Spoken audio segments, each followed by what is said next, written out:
Now, the Bram Weinstein Show on Washington's new home for sports, ESPN 630.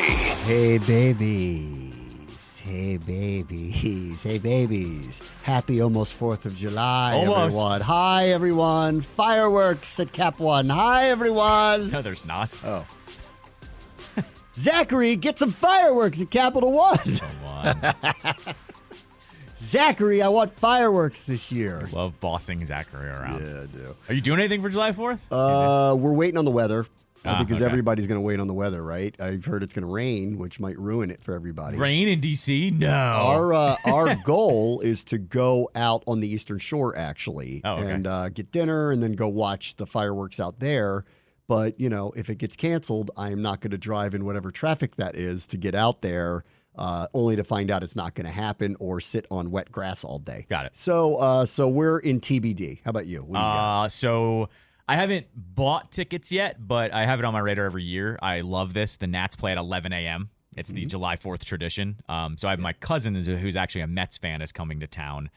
Either I go to the game and we, hang out, or I just meet him afterwards. We're going to grab some beer somewhere. So that is basically the plan for tomorrow. I love that game, though. Like 11 a.m. baseball, more of that, please. It's nice.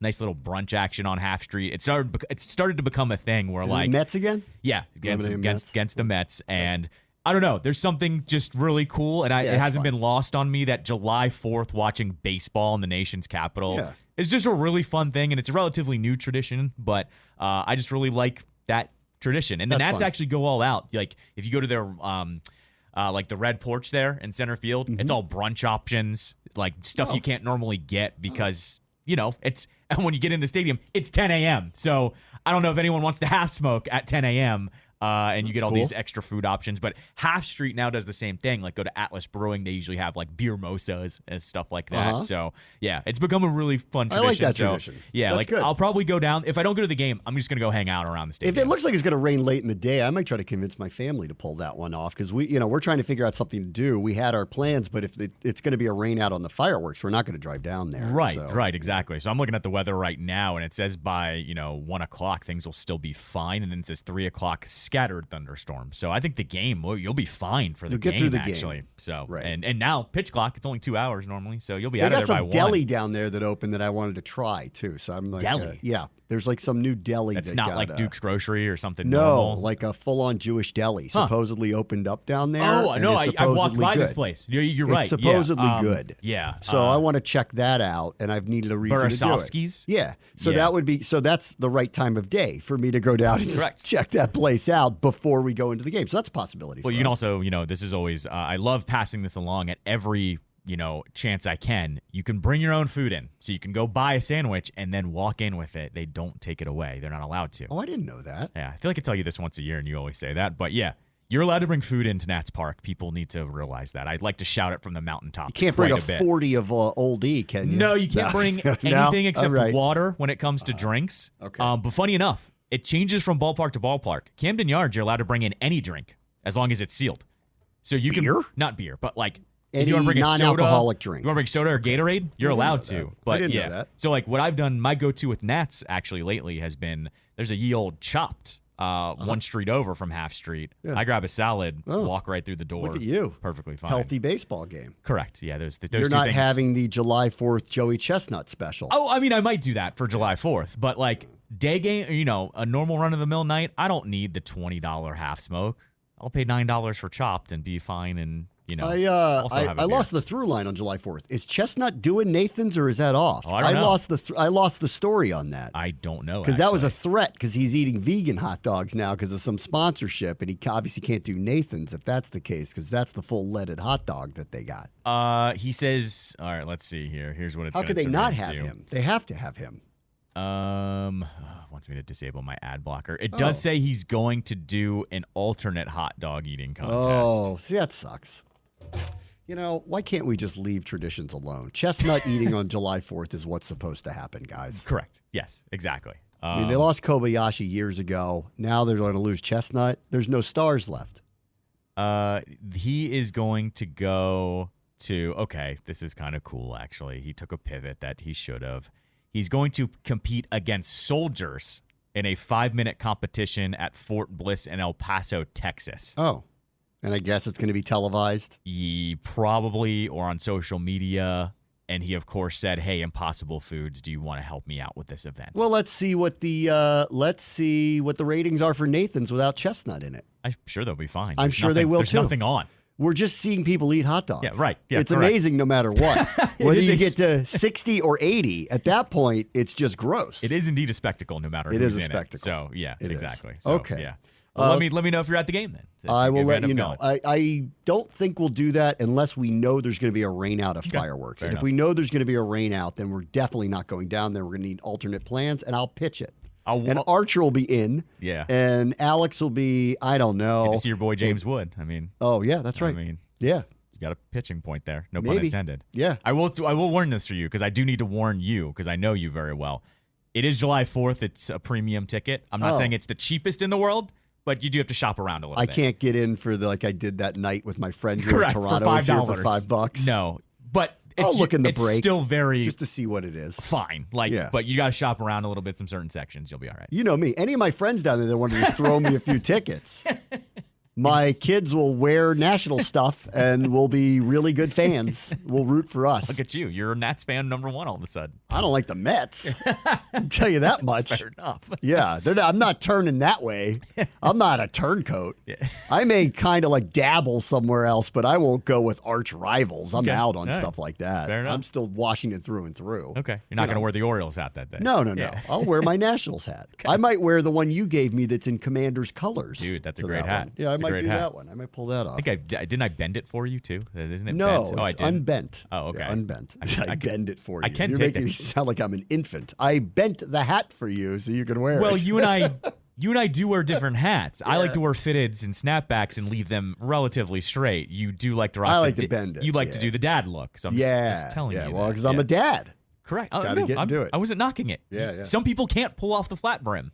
Other people can. Can't. I don't think my face works for the flat brim. I have a beard, so it just kind of that works for you. Everything goes. It makes extension. my face look strange, distended. Strange. Like something out of a Van Gogh painting. That's what I look like when I wear a hat like that. Like I'm trying too hard. That's what it looks like for me. Yeah, I'll give you that. Hard. The 50-year-old, you got to have a certain look if you're going to do the flat brim. That's right. Yeah, that's right. Correct. Let's see. News today. Wow, surprise. LeBron James isn't going anywhere. I can't believe it. No way. Oh, he's not leaving the Lakers after they drafted his son and gave him a guaranteed contract and said he'll be on the roster no matter what, even though he was the 55th pick. I can't believe it. I can't believe it. That must have been a difficult negotiation with him. I, for one, am shocked. 2-year deal. Yep. Max. Yep. So the whole, not that he doesn't deserve it. He does. But there was a little inkling of, I might give you a little money back, pull the Brady, and go, right. I know we need somebody else here, so maybe I'll make that happen for you. But he didn't. No, he Whatever. didn't. I mean, whatever. Not that he has to, nor he knows what should. they sell in LeBron jerseys every year, probably. Whatever. I've said this about him for a long time. There's few players like this. Whatever they're paying him, it's not enough. Correct. Yeah. Correct. He's priceless. Yes. He is. Pat Mahomes is. Like, I don't care what the salary cap says. You can't pay that person enough. There's no way around it. Like, there's just a limit to what you can pay him, and I don't blame those guys from getting whatever the maximum is because they're more than deserving of it. That's right. So, as much as I like to pick on LeBron, I don't think his salary is a direction I would go. He deserves every single penny that he gets of that. Right. So he took it. He's staying. And shocker, he's not going anywhere because they are owned by him. Yeah, right. Exactly. He's the owner of the team. Yep, correct. Yes. He probably put the contract in front of them. Yep.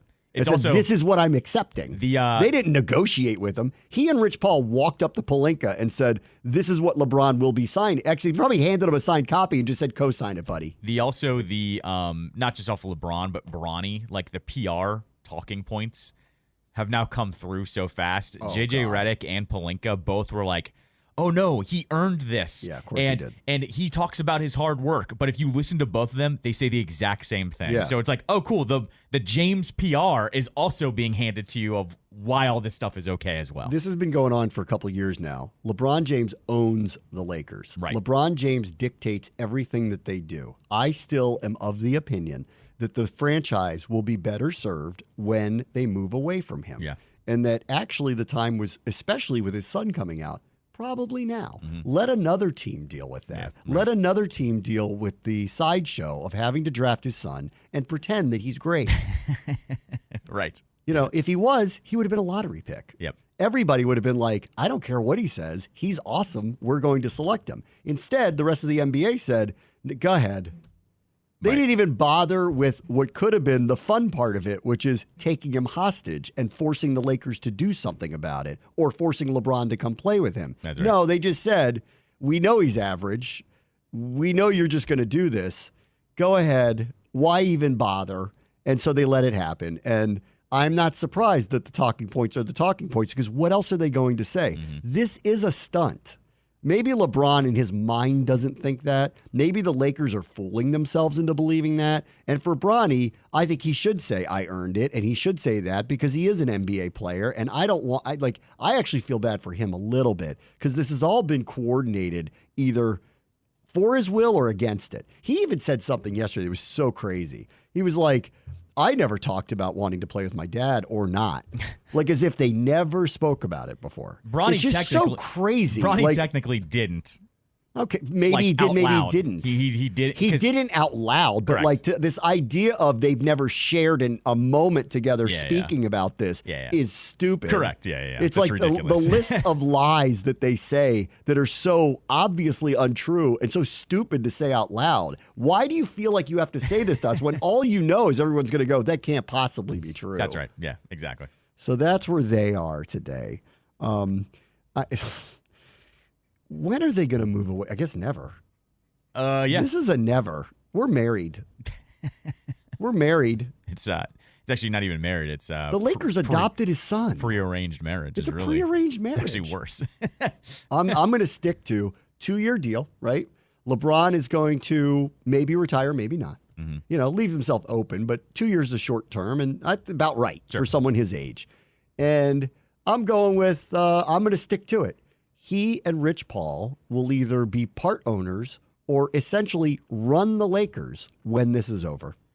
GD Buss is allowing that to happen.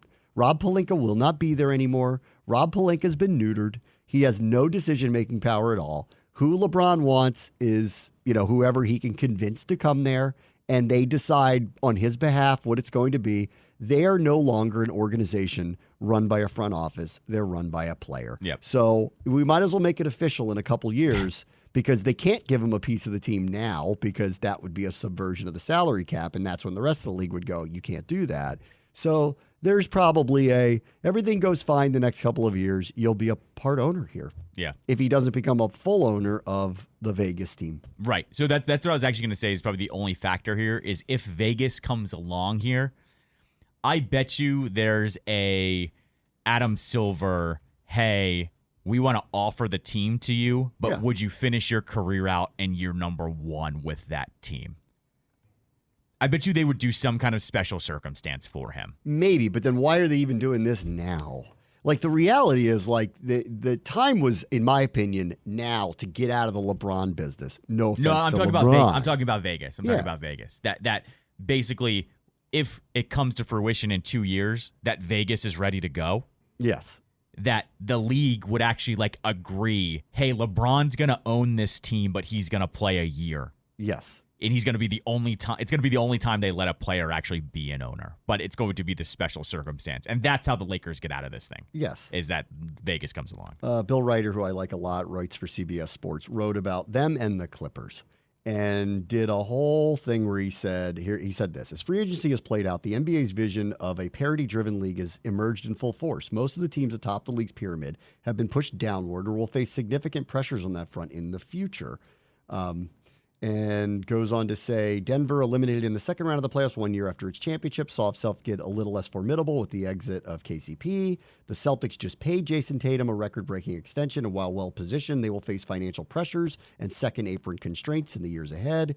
In the new constrictive team-building reality, are other would-be competitors that appear well-built with limited or almost no flexibility. Denver, the Mavericks, the Knicks, the Timberwolves fit here. Perhaps Milwaukee does too. Teams like Cleveland on the heels of Donovan Mitchell's extension and the Pelicans following the addition of DeJounte Murray and possibly trading of Brandon Ingram feel they can compete. The Suns too are on this list if you subtract the well-built and competitor parts to all of that. And they said, Oklahoma City, a team that won the West last year, is markedly improved with their additions, Hartenstein and Caruso, and its youth is likely to further coalesce, et cetera, et cetera. They're an exception to the rule. Into this mesh of emerging parity and limited options, particularly in the vastly loaded Western Conference, are both LA teams, mediocre, unrealistic, and stuck. Both teams have fallen into vastly different but equally problematic traps. The Lakers are in the LeBron James trap, and the King just agreed to a new deal that gives him a chance to leave next summer. The Clippers have been ensnared by Steve Ballmer's delusions of, if not grandeur, certainly the notion of real competitiveness. For LA, it's a tricky and familiar spot. It's also, to be fair, one they have always leaned into philosophically. Embrace the star. Support to the extreme the talent. Accept the shine of the all-time greats, even if at some point that light does not translate into rings. We're in a different space now. Yep. The salary cap is different now. It is more restrictive. They have finally found a way to make it pretty restrictive. So the Celtics can do what they're doing, but it's going to come at a massive cost. And grabbing those guys yourself, too. Like, That's right. You actually get to keep these guys, but you have to pay them more. You have to pay them more, and it allows you to extend over the cap. But then when you extend over the cap, you are forced into paying a luxury tax that is prohibitive for many, many teams. Yeah. The Boston Celtics may not be one of those teams, and I did find it ironic that they gave Brown this, or gave Tatum this extension. Now they're owed $600 million between Tatum and Brown, which is not the wrong thing to do. They just won a championship. They're both still young, and you want to keep a dynasty together. But the second they did this, knowing what it's going to cost to keep this team together into the future, the owners went, we're out. Yeah, right. Correct. We have set you up with a team that can compete, but the cost of competing is so prohibitive, we're not even sure we want to do that anymore. Right. Who wants to buy it? Josh Harris and rest of, the Greenwich, like hedge capital funds Correct, that are going to own all this, or I don't know, the country of Saudi Arabia. Yep. Whoever's going to be able to come in here and actually pay the price to win NBA championships. Like they said, we've seen the light. This is what it is now. If you want to do it when you have a young team, you have two choices. You can pay them and keep them together, and pay a price on top of that, or you have to make choices that you don't want to make. It would either be, in the past, or for most teams, Tatum or Brown. Mm-hmm. Make your choice. Right. Last year when they signed Brown, there was a reasonable belief to go, well, at some point, I guess that means Tatum's just going to have to go. The Celtics didn't do that, but they're going to pay a price to do this. Yeah. What the Lakers are doing is, and I agree, this is the way to probably put it. They've been trapped by LeBron. Bill's saying, and I agree with this, they're looking at this from an old lens. That old lens doesn't actually work anymore. And LeBron at his age, while still great and really good, isn't as good as some of these other players in other places. So they're actually latched on to someone at the wrong time in his career, and they don't seem to see it. Right. Yeah. They needed to get out of this business. I could see it from a mile away. I saw it a year or two ago. Once they won that championship, he started getting older. The team got weaker, largely because of the decisions he forced on them, but put them in a very difficult position that they clearly can't even really get out of. So much so that this year should have been the most eye-opening, let's have a real conversation. Like, I want Hard Knocks Lakers, because I'd love to hear the conversations outside of LeBron that they were having, spitting themselves into a tizzy, trying to figure out, how do we keep him happy when everybody else on the outside's going, you shouldn't. It's just time to move on. He's already won a championship in your jersey. He's 40. He's making you select his son that nobody thinks is going to be an NBA star. You're going to do it just to keep him happy, to keep him there, even though you can't win. What logic is that other than you have LeBron James on your team, which I agree is valuable, but you're the Lakers. Yeah. You can always get a star to play for you. Yeah, it's really, this has been the whole entire overarching factor. The Lakers used to only care about winning. Yes. Now it's all about the spotlight, and it's really confusing because when their compass is all of a sudden out of whack. It's like they watched Winning Time and were like, wasn't that cool? Right. Remember when everybody thought we were cool? Like, you guys aren't right now. You keep losing. Barkley goes on TNT and he's like, I don't even know why you guys are talking about them anymore. Right. They're a non-factor. Correct. Other than they have an all-time great on their team, but an all-time great that if you actually watch the games, can't win. Right. Exactly. What are you guys doing? Right. And he's doing nothing to help you. He's making it worse. Yes, correct. Like, could you imagine today if he just got them to hire a coach who's never coached before? Right. Well, also because it's his buddy. But also imagine today if he had signed on and it was like LeBron James 2-year deal, $20 million. I'm not saying that's like what would happen, but all of a sudden everyone would be like, oh, crap. Like they're getting somebody, right? Like, correct. But that's not happening. That didn't happen. Maxing them for 2 years, $100 million. Had he done that, I would totally have gotten it. Right. And I would have been like, oh. We're like, oh, crap. Like everyone's in trouble now. You do me a favor and get my son on this team. I'll do you a favor and give you contractual flexibility to allow us to go get another player to allow us to compete for a championship again. But that's not what he did. Right. Correct. He's like, draft my son. Yeah. Here's the contract I want you to sign. I'd love to get this guy. We can't even get him under the cap. We have nothing to trade, and the other team won't do your bidding. Right. And he goes, I don't care. He's a bad GM. Yeah, a lead GM. But he's a really classically terrible one. And they're stuck in this, and they're thinking about it with 1980s wisdom. Yes. The Celtics aren't. Mm-hmm. The Celtics are going, this is the cost of doing business. So much so that the owners went, I don't think we want to be in this business anymore. But whoever wants it next, we've at least set you up to be good right off the bat. That's right. You're not only buying a really good brand, you're buying a championship team whose main pieces are locked in. You're going to pay a price for that, but here you go. And the other half of that, too, though, is the Celtics are going, any owner would have to do these moves anyways. You've got to figure it out. But we're also the Celtics, so our brand is actually worth something. Like, this isn't the Wizards signing Bradley Beal. This is the Celtics having 2 max players. 2 max players in their prime. Yes. Exactly. And they've won, and they've been in the title a number of times already. Right. Like, they've been on the cusp of doing this. Now they've done it. Who knows what comes next with them? One other thing on the Lakers, Scotty Brooks, baby. See that? I saw that, yeah. I did see that. He's going to ramp up that offense. Good for Scott. No defense, baby. JJ, don't ask him about defense. He doesn't care. However, I will say this for Scott Brooks. Knows how to handle personalities of big stars. Right. Everyone likes him. And offensively, you'll be good with him. That's right. That's right. It's just a shame. I like Scott Brooks. It's just a shame Westbrook wasn't there at the same time. He's probably like, I'll go back now. well, he signed on for. I think he signed on for cheap for the Clippers, I believe. He signed like a 1-year, $4 million deal. Because that's where he is in his career now. Right. And he likes playing at home. Yeah. That's his home. He doesn't want to go anywhere. Yeah. He was like, please don't ship me anywhere. Please don't send me. I would bet, too, he probably told him, you cannot trade me. If I sign this, you cannot trade me. I'm staying here. It's actually really funny that Westbrook and Harden Because without Paul George, how are they good again? It's just more funny to me that Westbrook, Harden, and Kawhi are on the same team, and it's the quietest team of all time. Yes. I thought it was really last year, when we went out there to play the Rams, the Commanders took us to a Clippers game. It was the first time I'd ever been to a Clippers game. And I remember sitting there going, they got all these Hall of Famers and nobody talks about them. Right. Yeah, correct. Like they walked out on the court and it's like, oh my God, it's like the Harlem Globetrotters. Some of us would talk about them quite a bit for certain purposes at 10:30 at night. But it wasn't the A block of First Take. You'd think it would be. No. And it wasn't. And they're running 3 verifiable Hall of Famers out there every single night. Correct. It's crazy. All right, let me take a quick break. Bram Show, ESPN 630 Sports Capital. Hi, everyone. Hi, everyone. Cavs development camp is also happening, too. Oh, it is? People don't really realize that. It's actually a fun one if you've got kids. Free to go out. It's all the young guys. Go. It's all the young guys. There's another thing. Like, you just told me about the food thing, which I forget about every year at Nats Park. Yeah. I didn't know you could bring food in. Yeah. You can go watch them practice. Yeah. I don't think people know that. I think some people don't know that. You can literally go watch them practice pretty much every practice, right? Yes. Yeah. Every morning skate is open to the public. It's very rare they close it. They will sometimes during the playoffs. Yeah. But no, for the most part, you can always watch them practice. It's such a difference from the NFL where we can only watch 20 minutes of minicamp. Right, yes.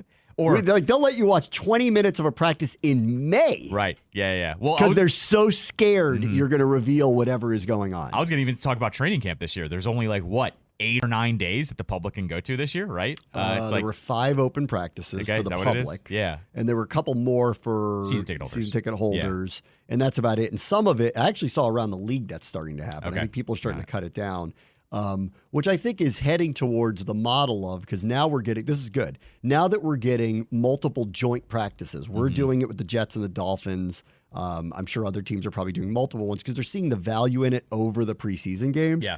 I think we're not far away from Let's televise those. Yes. Yeah, for sure. They're better than trust me. Right. I want to go to them because they're better than the preseason games. I learned so much more in those joint practices than I do watching the preseason games. And they used to do a better job of airing them too. Like NFL Network actually used to do it really well. The first thing that used to happen years ago before the preseason was George Michael would call a scrimmage against the Steelers in Latrobe, Pennsylvania. That was a thing the Redskins did with the Steelers every year.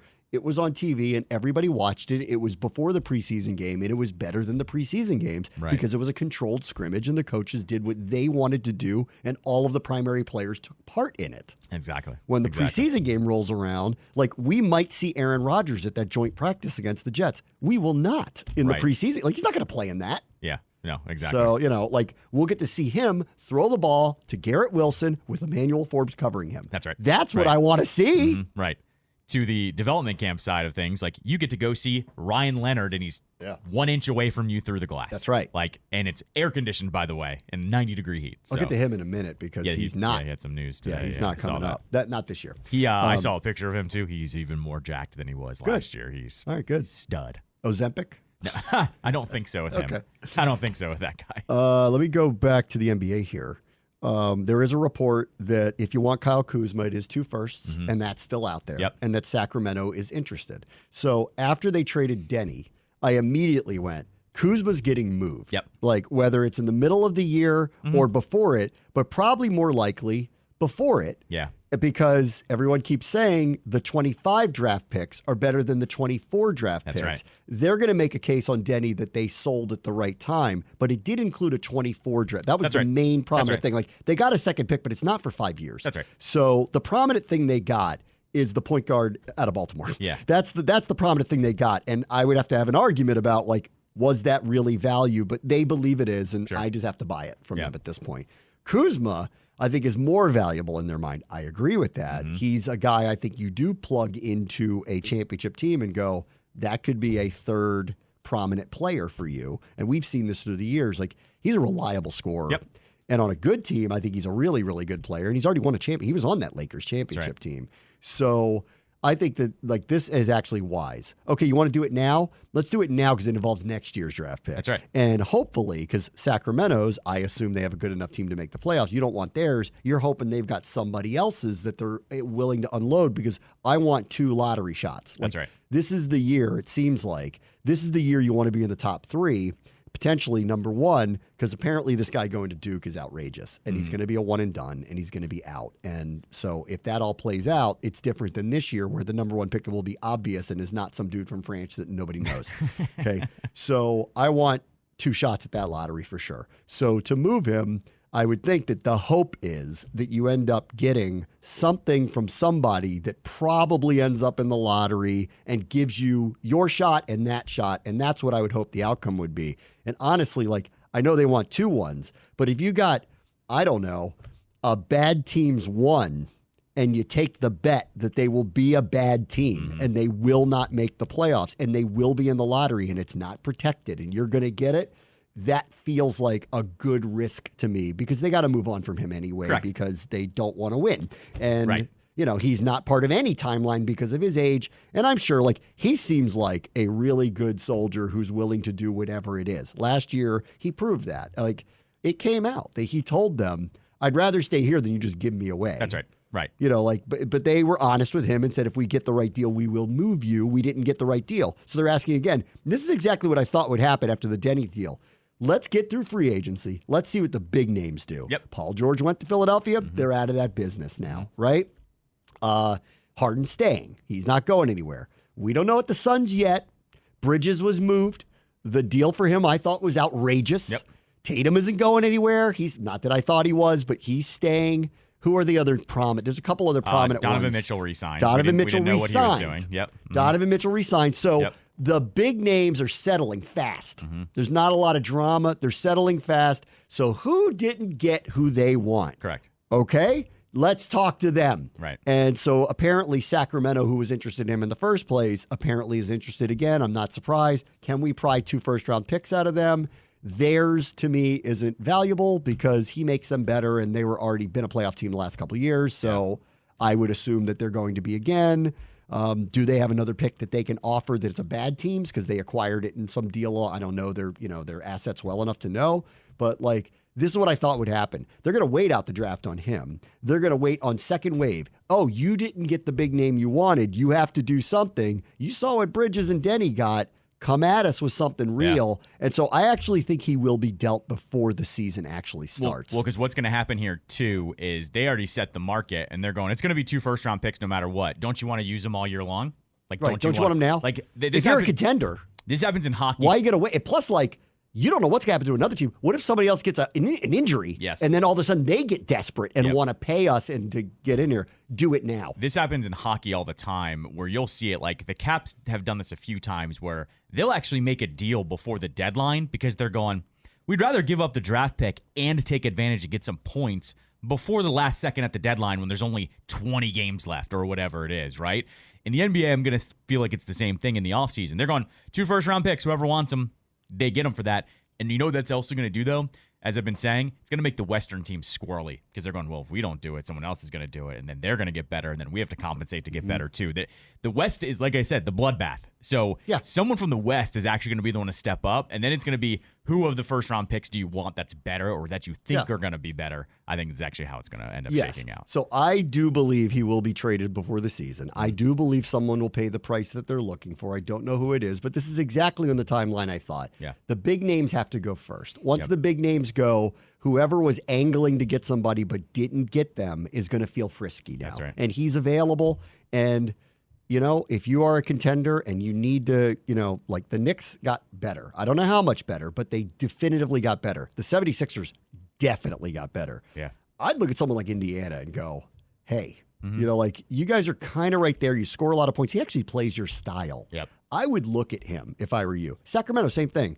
Look at the West. Like you were the up and comer. You just got surpassed by Minnesota, Oklahoma City. You were already not on Denver's level yet, right? Dallas has gotten better.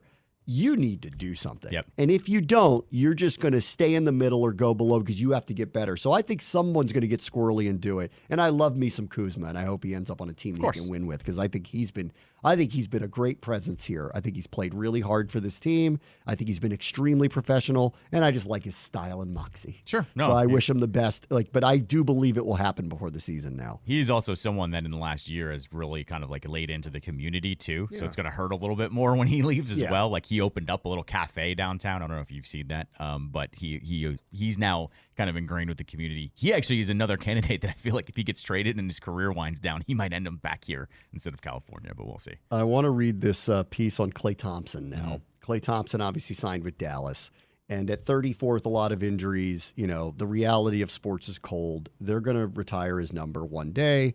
But it was time, I think, to move on. But there was a case with Steph and Draymond still there that, like, just do it. You know, keep him there. Let him play his whole career there. I understand that. Apparently, the Lakers went hard after him and offered him more money. And I read something that his dad, Michael Thompson, who played for the Lakers and does a lot with the Lakers, has been in the media there for a long time, was hoping he would come and finish his career with the Lakers, but he chose not to, and he goes to Dallas. Yeah, but the Lakers they only took one son hostage. Okay. Didn't take the other son hostage. Anyway, Ramona did a very good piece and with someone else about what happened here. And this is what she wrote. Thompson had felt disrespected, sources said, that the team didn't offer him an extension the summer after they won the title. That feeling only deepened the following summer when Golden State was willing to discuss 2-year contracts in the range of $23 to $24 million instead of matching the 4-year, $100 million deal that Draymond Green had received. Well, Draymond Green hasn't had serious injuries in his career. That's right.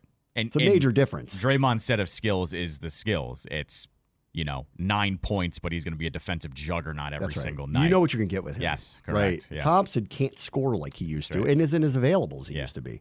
Says Thompson did little to hide his feelings once the season started, and his actions increasingly became difficult to manage, exasperating even his loyalists in the locker room, sources said. He had several emotional meetings with the Warriors coach Steve Kerr, a marked contrast from the days when Kerr dubbed him a zero-maintenance star.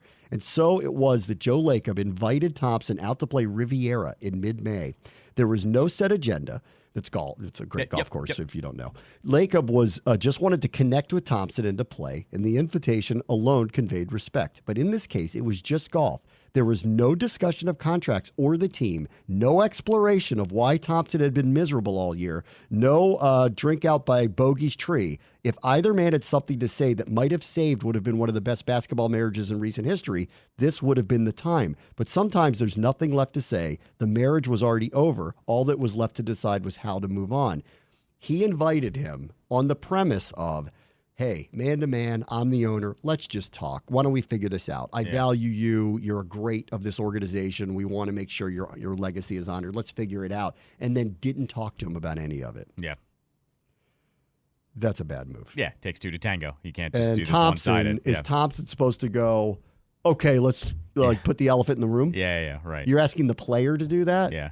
The owner invited you. He's waiting for you to bring up on the fifth tee. Okay. Right. What happened last year? Tell me about it. Yep. What would make you happy? Let me tell you what I think we can do, what we can't do. And if we, by 18, can't figure out how to do this, let's come to terms about how we're going to end this. That's right. And do it in an amicable way. But the way she writes it was, he was just like, I'm going to take him out to golf and he's going to get the message I love him, and then that's it. Yeah. But not talk about it. But then also we had How many marriages do this out there where they're like, they don't actually talk about the real problem and just get it on the table and talk about what to do about it? Right. Well, it's also the whole lead up was, remember, Clay did the petty NBA thing and deleted Warrior stuff off of his Instagram, and it was like, dude, you're a legend there. Like, what are you doing? There was, and I know, this always happens, but there was a little bit of let me tell you what's been going on with him the last year from players and sources after the fact, after he left, where they were kind of like, and this is what was written here, he was so miserable constantly, it was like impossible to deal with the guy. Yeah, exactly. Yeah, we've all been around a person like that, and it sucks. Well, he's like, and he's part of the dynasty, aren't you? And like, remember they had early in the season,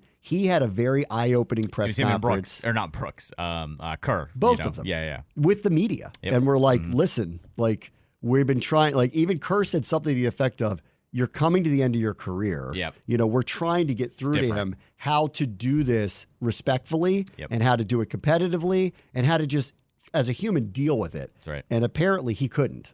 And so the Warriors, more and more and more after reading all this, I'm like, they had to move on. Yes, he was so unhappy, there was actually no fixing it. That's right. Because he wanted a lot of money they weren't going to give him. Yep. And for Dallas, I'm like, maybe that works for you. Maybe it doesn't. Can you hide him until the playoffs? He's like Oshie. Can you hide him to the playoffs, and then maybe he's healthy enough to give you that old spark at the right moments? I think it's a good risk. Because he's not playing 82 games for them. I think it's a good risk for the Mavs. Hembo, Greeny's stat guy, was filling in today, and he had an amazing stat on him. Did you know over the last 2 years, he leads the league in catch and shoot three-pointers at 40%. Yeah. And so paired with Luka and Kyrie, that's going to be a match made in heaven. How much more does he give you? The point is, how often can he be out there to do it? Correct. No, that was. And he's an injury risk constantly if you overuse him. And that was the discussion, and plus his defensive play. So it was kind of like they have to utilize him in a very specific way, but the way that they're going to do that, especially with Kyrie, the way he drives and then kicks the ball out, he's maybe the best in the league at doing that. I mean, listen, Kerr was a good coach for this. I think Kid's a good coach for this. Kid played a long time. That's right. See, he's going to understand this. And I would trust, actually, that he ended up not only is on a good team, but on a team where they're going to understand how to try to manage it, because Kid played a long, long, long time, and I'm sure at the end of his career was going through similar things with injuries and his body and all that stuff. All right, we'll take a quick break. Bram, watch the show, ESPN 630 Sports Capital. As previously mentioned, Ryan Leonard, last year's first-round pick of the Capitals, who was on a Boston College juggernaut team that lost in the NCAA championship this year, we assumed was going to run it back because he and his boys were all going to go play together. But then the Sharks got the number 1 overall pick, and everyone's all, jolly that he's going to be great. And they convinced his guy to leave school and go, just come now. Come play. Let's start the process now. Come play with this guy. Now you'll be on the line with this guy. Come play now. So he did that, which then opened the door for, well, maybe we can get Ryan Leonard to leave school early and come here. And officially, he's not. He's going to go back and play college. Yeah. I would assume just one more year, but it's going to be just one more. Just one more year, and then they're going to get him into the system. And he's still only 18 or 19, right? He's a young guy. Leonard, 19, let me just something like check. that. He's a young guy, but he's one of them that when you see the clips, 19. you go, when you see the clips, you go, that looks like our future. Ryan Leonard, born January 26, 2005. I'm trying to think. Yeah, he's less than 1 year old the last time the Redskins won a playoff game. Okay. We don't need to tell him that. I'm just saying. He's not from here. He doesn't care. Didn't care. I just like to point out you remember when the Redskins won? He'd be like, what do you even... He was like, who are the Redskins? That's right. Yeah, it's true. No, we're not far away from that. We're like, what do you think? 5 years away from probably. People when you say to someone like, remember the Redskins? They're like, who are the Redskins? Yeah, correct. Yeah. Which is going to be really sad. It's 4 years ago to the day that happened, by the way. 4 years ago to the announcement of Washington football team. Yeah. Oh, to Washington football team. Yeah. I also, because I have, before I jump into Ryan Leonard, I reread the press release, and damn, did Rivera give the name away in the actual press release. He literally said honoring Native Americans and our military. What did the military have anything to do with back then? I don't know. Nothing. He literally gave it away, and we didn't see it. Oh, there it is. I mean, we kind of knew it was going to be because of all the way they were going, but he said it the day the name was changing. The second they were changing, I'm like, it will be military inspired. Right. But then they could never come up with one that was like so obvious should be the name. Anyway. Yeah, all right, sorry. so that's the Ryan Leonard thing. Yeah. All right. We've been in sports for a very long time. And I know it when I see it, when it's the end, right? Mm-hmm. Like you just know when a coach needs to step down or is going to be fired, or like we've done hot seat forever, and we know the moments when it's going to end.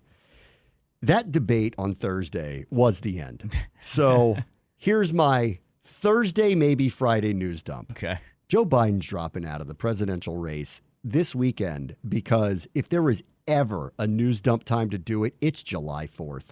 Everybody's away. Mm-hmm. Nobody's paying that much attention. The news cycle will go rampant for it, but it's going to be, you're going to come back on Monday and go, wait, what happened? There's going to be a lot of people to go, what happened?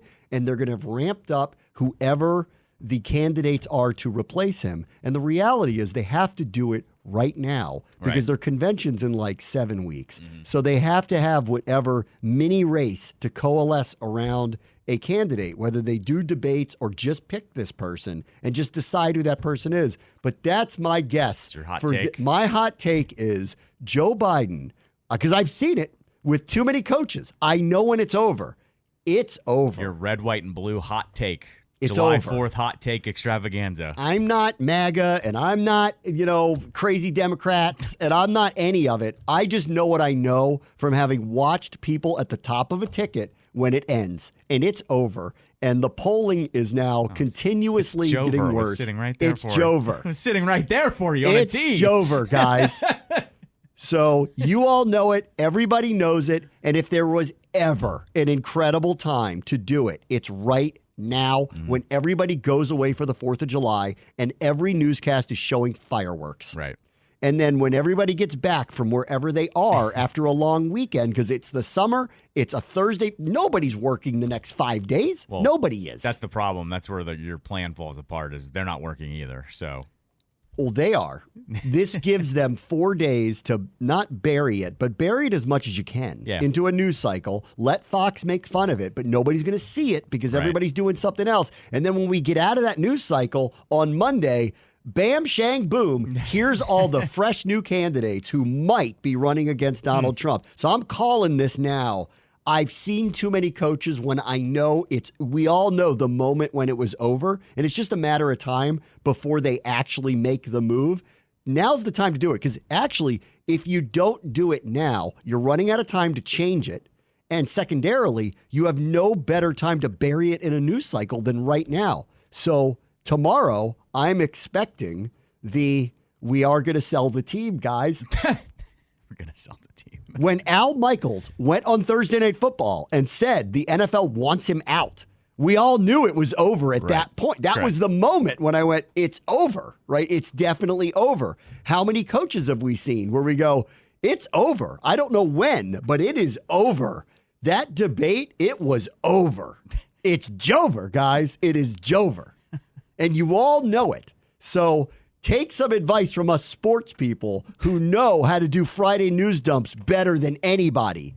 You've got an all-time weekend to pull this off and get out of it with not as much egg on your face as you normally would. And you all know you have to do it now. The season is starting soon, guys. It's starting soon. Yeah, but he could be U.S. Soccer, where we all know it's terrible, and they should fire the head coach. And the fan club had to come out today and said they want him fired too. Did you see that? Well, that's why I think now's the time for the others to come out and go, this has to happen. Right. Yeah. And, like all the Democrats are scared to do it because they're scared. These people are so scared. Democrats are always scared, They're scared. Right. You're scared. Those guys are jerks and you're scared. Always. That's where it is. And you stop being scared, do the right thing. You know you have to do it now. Now's the time to do it. You guys will do all the interviews and nobody will see them because it's the 4th of July weekend. Right. Okay. Nobody. Who's going to be watching TV? Yeah.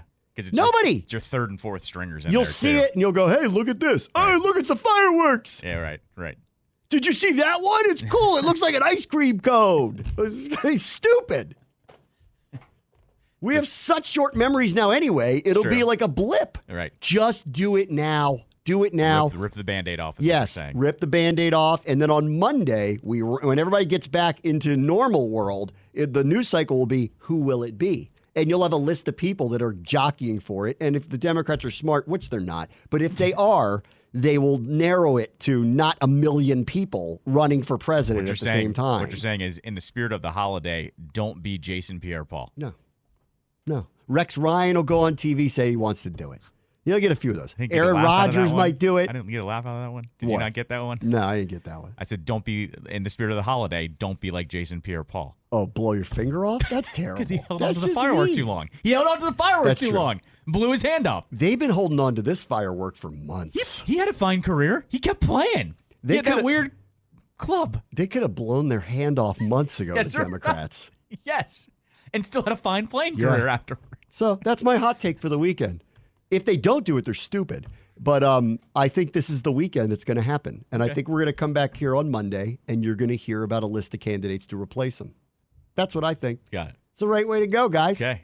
Just listen to people who know what we're talking about. We know what we're talking. You guys have followed our methodologies for how you do news now. We showed you how to do hot takes. Well, it's also, it hit like TMZ today, right? The quote of like, oh, it's just a matter of time. Well, we know how this works. Well, if Schefter tweets the rumors or Rossini tweets, the rumors are pointing to this, we're like, oh, crap, it's coming down the pipeline any minute now. They're just figuring out when to do it. And they keep saying, no, now, because it's not good to say it now. Tomorrow, great time to do it. Right during the Nathan's hot dog eating contest. Do it then. But not Joey Chestnut on there. Yeah. Have Kamala Harris at the hot dog eating contest. That's not happening. Do that. That'd be funny. That would be a good one. All right, I'll be right back. Bram Bush's Show, ESPN 630 Sports Capital. You said you finally got around to watching Stop Making Sense. I did, Which is the 1980s documentary. Well, it's just a concert film.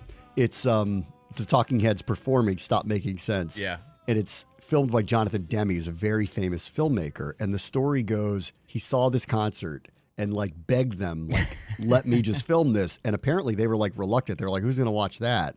And it's mesmerizing. Yeah, and it's been up on Max, if you have Max. It's been up on there for a while. I saw it when it came back out in the theaters. And I remember I told my wife, because I saw it years ago, and I'm like, this is the most amazing concert film you've ever seen. I can't even really describe it.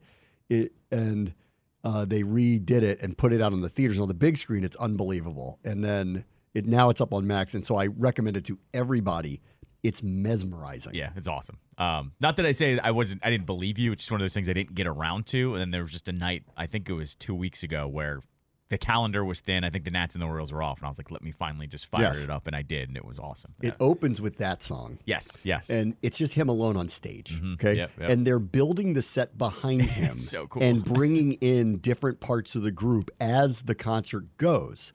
And then once everybody's on stage, it literally turns into a revival. Yes, exactly. You want me to drink, the Kool-Aid? That David Byrne and the Talking Heads could make me do it at that point. Because you are just totally entranced by the whole thing. So I can't recommend it enough. You should watch this. Even if you don't love them. I love them. Even if you don't love them, it's amazing. And there will be points in time where you go, I don't know how they shot that. Correct. Yes, exactly. And you're also like, how many times do you have to dance with that lamp post or that lamp? But it's mesmerizing either way because the light's on and you're staring at it a million times over. But yes. Where are you in The Bear? I watched episode 6 last night. So did I. Yeah. Yeah. Okay, the Tina episode. Okay, so spoiler. We have to give everyone 30 seconds here. We're 6 episodes into The Bear. We will talk about it. Not in super detail, but we will talk about it here. That's your warning. Here we go, Jim. And I have a lot of thoughts on this season, having not seen the whole thing yet. Sure. Yeah. But on the Tina episode, yes. Again, very well done. They've done this with a few people where they basically pick certain characters and just give you the background of them and explain how they got to where they are and what are the reasons behind it. And again, this show has become art. It's very well shot. It's very well done. And in the same way that I said about the Talking Heads thing, I don't know how they shot some of that. This show is using either equipment or film or something that visually is very different than what other shows. And I think that's part of this now, that there's something there. Breaking Bad did this. Yeah, they film it in a way in some way that makes it very unique and really brings you into it. There's some colors that they use. Breaking Bad was renowned for this, that they would have a color story almost before they'd have the episode written. So you could see the jarring differences. If you go watch Breaking Bad again, the color yellow, every time yellow pops up, it means danger. Something crazy in the episode is going to happen. It's going to be one of those moments. And that was what they did. I think in this show, it's kind of like when you see the contrast, you're like, oh, this is going to be one of those moving episodes. I think is what happens. So they, it's once again, it was very well done. And it was good. Here's my complaint to this point. Okay. We got 4 episodes left. I still think it's great and it's very enjoyable. I don't know where this is going. And I do feel like that they've taken the art form of making this a little too seriously. Okay. And they've less gotten away from just telling me the story that I liked in the first place. And I think they're spending too much time explaining to me that they are artistic geniuses, and it's enough already. So that's all. Just please, I like these characters.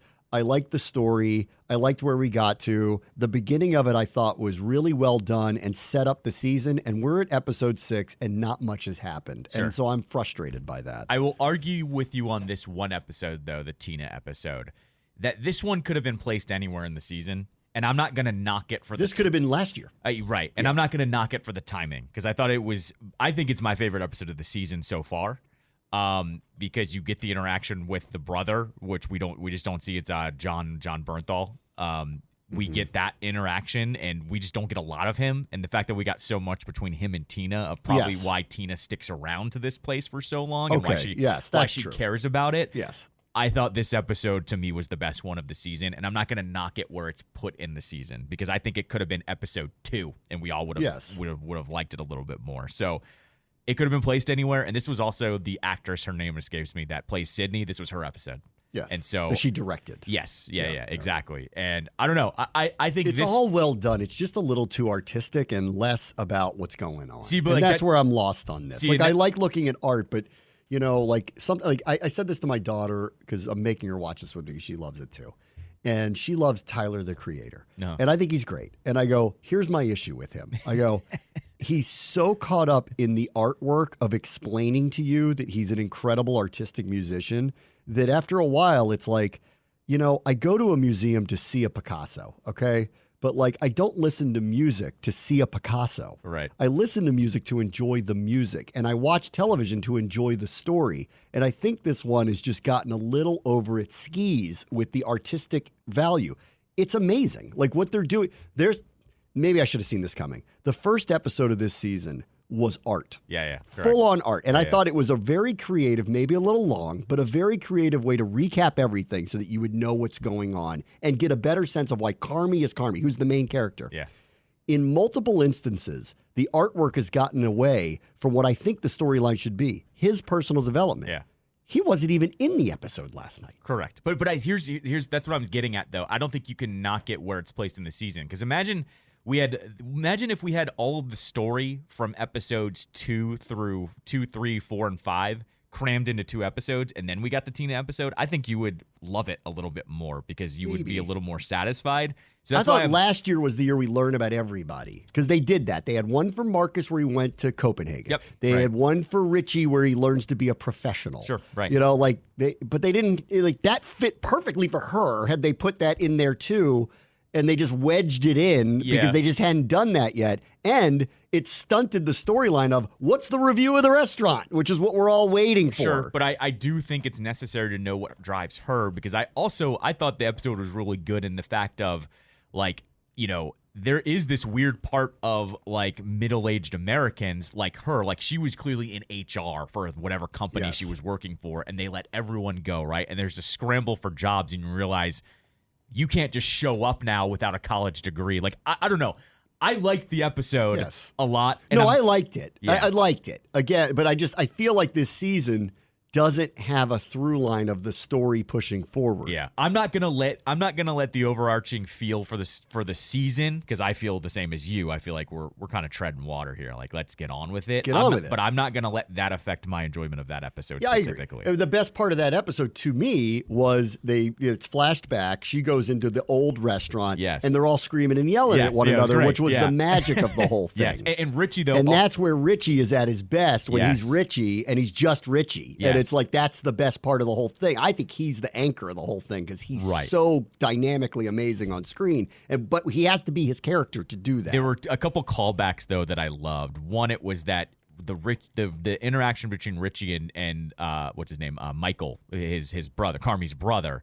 You got to see them interact within the restaurant, which we haven't seen before either. That's we knew Richie was there, but then Carmi just showed up, and Richie hates his guts because he's not him, right? Right. So we got to see that interaction. The other one was Richie showing an ounce of kindness by giving her the coffee, and then they handed her a sandwich anyways, just to do it, right? Like, right. So that's what brought her in, was she knows there's some good in this place, and she has her breakdown moment there. But seeing her interact with him was really, really cool. I didn't dislike the episode. I thought it was very good. I just think they're being a little too artistic. That's all. Like, tell me the story here. The one thing I get it. You guys are very good at this. You know, you don't have to prove that to me anymore. What I loved, though, was the conversation between her and Mikey was, though, that conversation that me, as someone who's 34 years old, and I see it now all the time, of her having the conversation with him about, I wish I could shake these 20-something-year-olds that are holding jobs but haven't gone through it yet, of, like, making bills meet, being able to hold this job is a privilege because there are other people struggling. So I don't know. I enjoyed it quite a bit. It's my favorite episode of the season. I'm with you. I think they need to get on with it, but I knew this episode was going to be good because I knew there was a Tina episode coming, and it was going to be directed by the person who plays Sydney. So I was waiting for this one, is what I'm getting. I'm a little biased on this episode, I'll say. I'm not, like, I still love this show. Yeah. I just, it's like, guys. Sure. But it also dealt with what a lot of Americans are dealing with, where the rent gets raised, people have been waiting for a promotion, it's not coming, then someone gets let go, they're barely hanging on, and all of a sudden something happens where all of a sudden hits the hits the fan, and that's where I really liked it. The other thing I watched last night was Hard Knocks. Okay, did you watch it? I didn't have a chance to watch it. I saw a couple clips on social media, but I didn't have a chance to watch the episode. All right, so this could be a spoiler alert. That's fine. Too. That's fine. So I was looking forward to this because you're going to get a very different viewpoint. It's just from the front office, because that's how you have to position this, because you're doing an off-season look. And as it turned out, I think they picked the right team. Yep. Because the Giants are middling. They have a very tough decision with their quarterback. They're kind of stuck with it. They address that. They totally address it. Yep. I want to give Joe Shane in the front office a lot of credit, because the access bites that you saw were very unfiltered. Very. On Saquon Barkley specifically. Yeah, those are the clips I saw on social media today. Very unfiltered. Like, very honest conversations, group honest conversations about what are we going to do here? What should we do about this? And I thought less, but some group conversations about Daniel Jones, which were the important parts. They haven't signed Brian Burns yet. We know that's coming. They haven't done that yet, so we're going to see that part of it. How they're going to square that with what they're talking about and how they want to build their team, I think is actually going to expose Shane for not having the plan that he presents that he has. And then there was another interesting spot. I'll get back to Barkley, because I actually thought that was the most interesting stuff that came out of the whole thing, was they hired their new defensive coordinator. And they addressed that Wink Martindale basically quit on them and left. But they didn't go too into detail. I didn't expect them to. They're not going to really unfurl all the bad stuff. But then they, introduced the person they hired, and they brought him in, and they showed him in his meeting with the scouting department saying which players he wants, the types. Yeah. Just like, and they were very good at blurring the boards and all that stuff. Sure. But they were asking him, like, Tell us about your scheme. What are the attributes of players you want? The Commanders just did this, and they were open about it. Dan Quinn said we had Cliff Kingsbury in, and we had Joe Witt. Well, he knew what Joe Witt wanted, but we had Kingsbury in to say, what are the attributes of players that you want to fit in your offense? So we've gone through this too, but they showed it. And what he said was that the key to their defense, he says this, the key to our defense is we have to have really strong, heady, decisive middle linebackers. Yeah. They don't have that. And they even admit, they're like, we think that this guy could be that, or we think that guy could be that. And one of them was like a practice squad guy. Yeah. And then we know that they didn't address this in free agency because here they are now. So I'm interested to see where this goes, because when they showed it, I went, oh my God, you guys just exposed that the defensive coordinator told you what where the most important positions in his mind are to be successful as a group. Right. And you didn't really address that. Yeah, exactly. So this is not, in my opinion, painting Joe Schoen really well so far. Mm-hmm. I don't know, considering what the makeup of the roster is, I'm not sure that there's a way to paint him really great in all of this. But in year 3, where they've paid or overpaid Daniel Jones and now might be regretting that, especially off of his injury, and then they changed coordinators, and the coordinator comes in and says, well, this is what I want on my defense, and they didn't get him that. I mean, you got me. Yeah. I want to watch the rest of this. Some of these camp ones feel very surface now. Very. Last year's I thought was good with the Jets, but it was we're going to make Aaron Rodgers look great. It was at least entertaining. I think that's where they found the balance. Last year's was entertaining. I didn't learn a lot. Yeah. Last year's was entertaining. This one I actually felt was more to the core of Hard Knocks, and I think it's worth watching because it was really actually eye-opening to how they're thinking about things. Yeah. The owner came in, talked to Shane about Saquon Barkley. Mm-hmm. The group talked to Shane about Saquon Barkley. And now let me get to what is the key takeaway. The guy who didn't want to pay him is Joe Schoen. Yeah, exactly. The rest of the room nicely and respectfully asked a lot of questions about what are we actually going to do if you don't re-sign Saquon Barkley, which I think the rest of all of us on the outside go, yeah, what are you going to do if you don't have your best player who still is and not close, your best player? Right. And I saw the clip, I don't know if you're going to get to it, of where they literally asked, what is our identity without Saquon? Yes. And it was like, oh my God, they were actually asking the right questions. Yes. The guy this guy comes off, whoever this is, he's like a director of personnel or a head scout. I don't remember his title, but they showed him a lot. And he was asking what should be very pointed questions about, respectfully, I get we're going to do whatever we're going to do here. And I get that, and this is what's obvious with Shane, he is one that falls into the category of, I don't value running backs. Yeah, right. And that's all it really is, period. I don't value them because when asked, because he keeps talking about the salary cap. Yeah. And when they keep asking, how are we going to build this team to be effective? Joe Schoen says out loud, we have a $40 million quarterback. We need to protect him. So they've got to bolster the offensive line. And I just don't see how we can hand it off to a $12 million running back. So then they start listing guys, well, who's available? And they're I saw this one too. Yeah. And they're like, Josh Jacobs, but he's going to be the same price. Yep. Mm-hmm. Right? And then they started naming other. Austin Eckler actually made this list. That was the clip I saw. Yep. Austin Eckler made the list. And then some of the others were the guys they signed. Devin Singletary, Zach Moss, who are, by admission, and it's what I think was great about this was the scouts talked very openly about them. They're like, here's what he does really well. Yep. Here's what we don't think he does. Here's where these are the times we'd want to have him on the field. Here are the times we don't, actually. Exactly. And then all of them circle back to, without saying it, none of these guys are Saquon Barkley. Right. Which at least you're in the real world with the rest of us. Sure. Because I come from a place of, I really don't care which position you play. If you have a special player, you pay them. Yep. They don't believe that. They believe that you go by what works in a cap and you don't sacrifice around it. So they don't want to pay a premium for their best player, even though he's $12 million against the cap. they'd rather get the 2 running backs who equate to $5 to $6 million total, but together don't add up to him. Right. Okay. And that the defenses, in my opinion, Joe, aren't scared of. Yes, correct. Yeah. How are you better today without him? And this was, I thought, a very respectful way and very open way of showing it. And I wonder how it's playing in New York, because obviously it's like the question about them. Why did you let this happen? Yeah. And then secondarily, now you're seeing their thinking. They allowed you to see their thinking about it. And to me, it doesn't make sense. Yeah.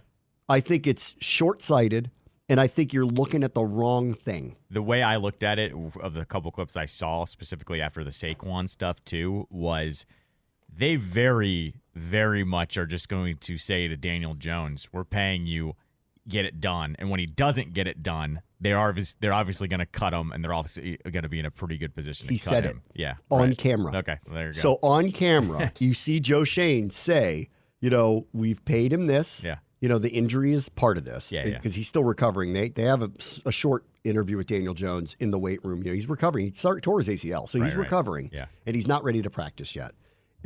But Shane says, we only have a couple years to figure out if we need to pivot. He says it. Yeah. So they're not hiding that either. I actually thought this was about as open as a Hard Knocks as we've had in years, where they actually literally showed you what they're thinking, some of the pushback, respectful pushback in the room that should be happening, especially when you're talking about Saquon Barkley. Mm-hmm. They explain that they don't feel like the money's well spent on Xavier McKinney. They let him go. Yep. They let him walk because they didn't want to pay a top-tier safety. And then they're going to turn around and try to explain how they spent so much on Brian Burns, who I think is a major upgrade for them. But, at what cost? So they're sitting here putting costs on people and then turn around and trade for Brian Burns and pay him the premium to do it. That's an interesting way of saying we don't think running backs or safeties are worth it, but we do think edge rushers are. And so that's their philosophy. We will pay a premium for a guy we think it makes a difference, but we don't think a safety or a running back does. Good luck with that. You're kidding, right? Good luck with all that. Good luck with that. Yeah.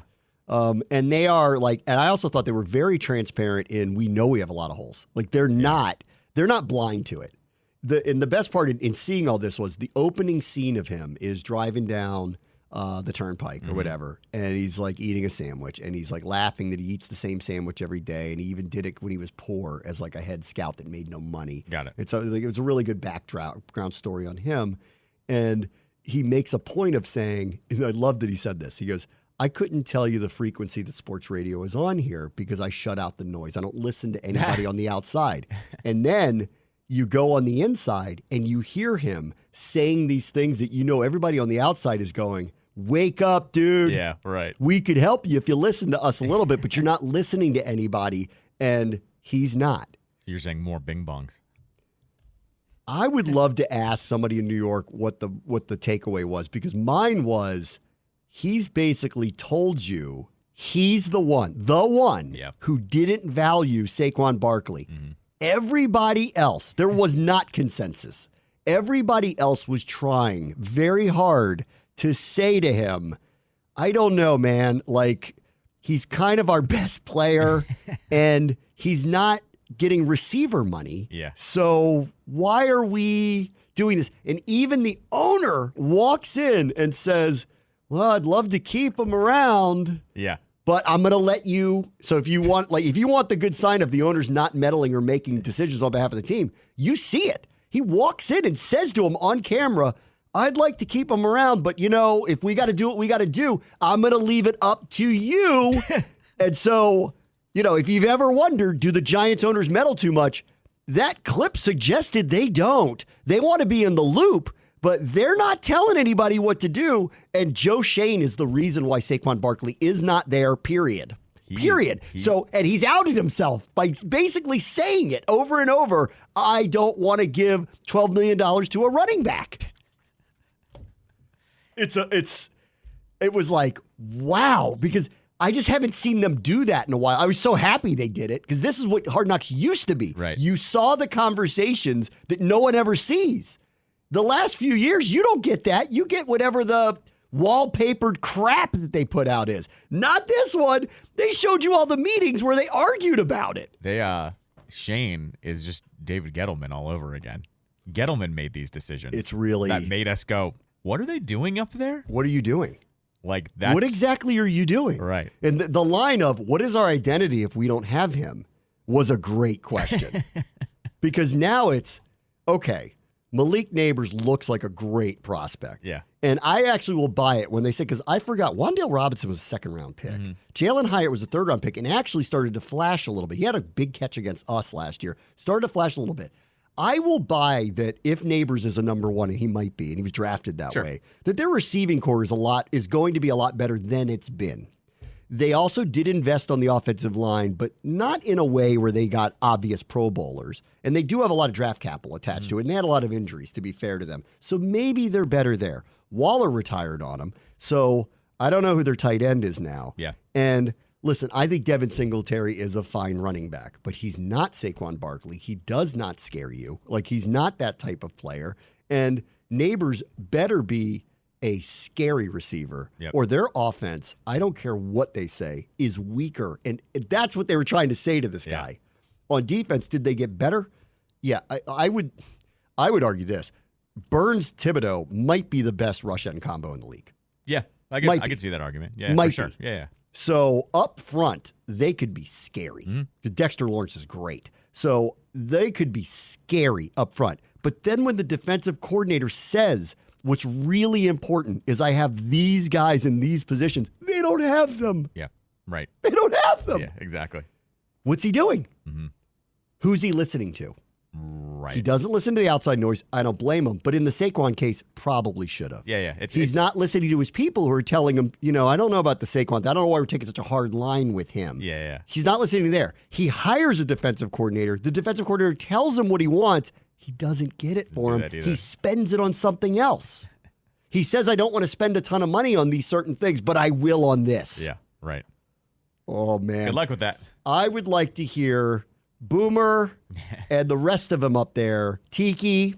Sure. How did you guys react to see? I'd like to hear, because my reaction was, if I was a Giants fan off of this, I would not have a lot of faith in what I just saw, because he does have all the power to make all the decisions, and they don't seem like the right ones right now. Right. But maybe they feel differently. But I didn't read it that way and seeing it. And then as someone who's in the division with them, I went, yes. Because all you want is your opponents to make decisions you think are wrong for them. Yeah, of course. Like, I think Dallas has made some very tough decisions, probably the right ones, but tough ones that make them weaker. And I like that. Yeah. And the Giants, I don't see the plan, and I love that.